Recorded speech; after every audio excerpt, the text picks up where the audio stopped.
7h27. Custo de vida, emprego e desemprego, cesta básica, tarifas públicas, salário mínimo. Agora, na Brasil Atual, a análise do DIEESE. Fausto Augusto Júnior, diretor técnico do DIEESE. Oi, Fausto, bom dia. Bom dia, Marilu. Acabamos... Marilu, eu não estou te ouvindo, Marilu. Tem algum problema na ligação. Então vamos tentar. Vamos ver aqui o que está acontecendo para você me ouvir. A gente talvez ligue para você novamente. Acho que é melhor. Você não está me ouvindo, nós vamos ligar para você novamente. Vamos ver se a gente Ok, ele não está ouvindo. Nós vamos ligar para você de novo, viu, Fausto? Acho que ele percebeu, né, que saiu aí da tela, voltou aqui para o estúdio e agora a gente vai tentar novamente aqui, não sei se pelo Skype ou por telefone, o Fausto Augusto Júnior, que já entrou na matéria anterior também, né, com a equipe do Brasil de Fato, sempre uma fonte importante, né, na área econômica. E a gente vai falar aqui sobre o investimento na economia, né, que despencou no final de 2019. Né? Só más notícias, né, na área econômica. Tivemos aí o PIBinho de 1,1% e vamos também falar do investimento na economia. Olá, Fausto, agora você está por telefone, né? Isso. Agora vamos romper um pouco a história da internet aí. Isso. Então, Fausto, eu estava comentando Bom aqui dia. com os ouvintes, bom dia, que você já foi fonte aqui da reportagem que antecedeu aqui a sua presença aqui no jornal da equipe do Brasil de Fato, e sempre importante uma fonte, né, como você na área econômica. Você viu aí o PIB fechando o ano em 1,1%, né? E esta pauta que a gente tem para hoje, né, contigo, que é o investimento na economia, também despencando no final de 2019, retração de 3,3% no quarto trimestre. Não é isso, Fausto?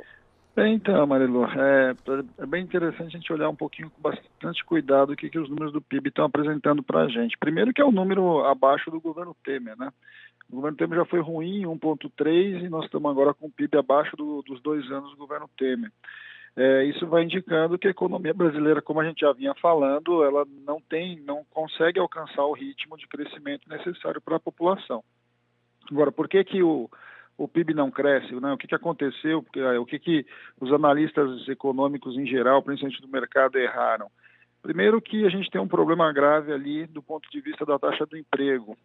A demanda das famílias, o consumo das famílias não cresce. Não cresce por quê? Porque não tem renda de um lado e de outro porque você tem, a geração de emprego que você tem é uma geração baseada no mercado informal.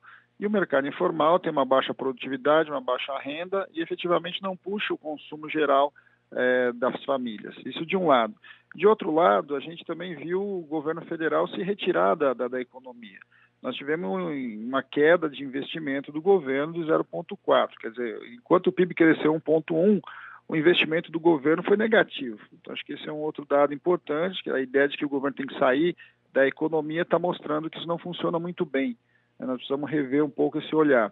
A outra questão que sim chama bastante atenção e nos deixa bastante preocupados é que a indústria hoje está com a menor participação no PIB de toda a sua história, 11%. No caso, a indústria cresceu 0,5% somente, e a indústria de transformação, ou seja, essa indústria que produz as coisas mesmo, né, o celular, a televisão, o carro, ela cresceu só 0,1%, ou seja, basicamente andou de lado. Nós estamos com uma indústria relativamente parada e aí ficamos muito ao sabor das commodities. Como as exportações não ajudaram muito, e aí tem vários indicadores, seja por causa do mercado internacional, Argentina e etc., mas também por causa de fenômenos como Brumadinho, como o acidente que a gente viu lá, o absurdo que a gente assistiu em Brumadinho, que jogou as nossas exportações também de minério para baixo, indicaram e jogaram o PIB para baixo. Então, acho que isso é um dado para a gente pensar um pouquinho. A economia brasileira é muito grande para a gente ficar dependendo basicamente de commodities, exportação de grãos, de agropecuária e setor de mineração, e aí nós estamos pagando o preço por isso. O investimento não cresce em grande medida porque as expectativas não são boas.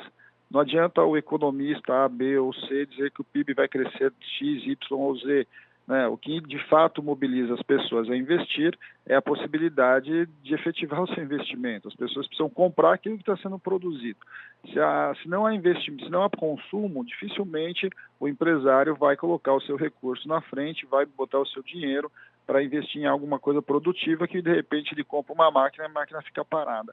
Esse é o dado que a gente está vivendo hoje. Então, a questão do investimento passa pela confiança, não só pela confiança econômica, mas também pela confiança política, que o governo não tem ajudado recentemente. A construção civil, por exemplo, né, Fausto, que poderia também puxar aí o emprego, também teve retração significativa, com 2,5% no quarto trimestre, né? O que a gente assistiu também tem muito a ver com um pouco esse final de ano, que foi muito pior do que se imaginava, né? E o final de ano foi muito ruim por uma série de indicadores, uma série de apostas que o governo tinha e não deu certo. O governo esperava chegar investimento internacional, não chegou. O governo esperava que o impacto do FGTS, dada a liberação dos R$ 500, fosse o mesmo impacto do que aconteceu no governo Temer, isso não foi verdade. E aí você teve um final de ano muito aquém do que se esperava do ponto de vista econômico. E isso puxou tudo para baixo. O que a gente está assistindo é que existe uma crença que simplesmente abaixar a taxa de juros e aumentar o câmbio vai levar ao investimento, vai levar ao crescimento econômico. Isto não é exatamente verdade, né? Porque a taxa de juros no mundo está muito baixa, o crescimento em geral no mundo está muito baixo e isso não chega assim tão fácil aqui no Brasil. Nós temos que assistir um pouco como vão ser as movimentações do Banco Central agora, porque agora esses números vão fazer um babalbúrdia ali no governo, todo mundo vai querer saber por que o PIB cresceu menos do que o Guedes prometia. E a gente está dizendo que se o Estado não vier, não articular a economia, não se colocar enquanto um ator importante nesse processo de crescimento, a gente vai continuar com um PIB muito menor.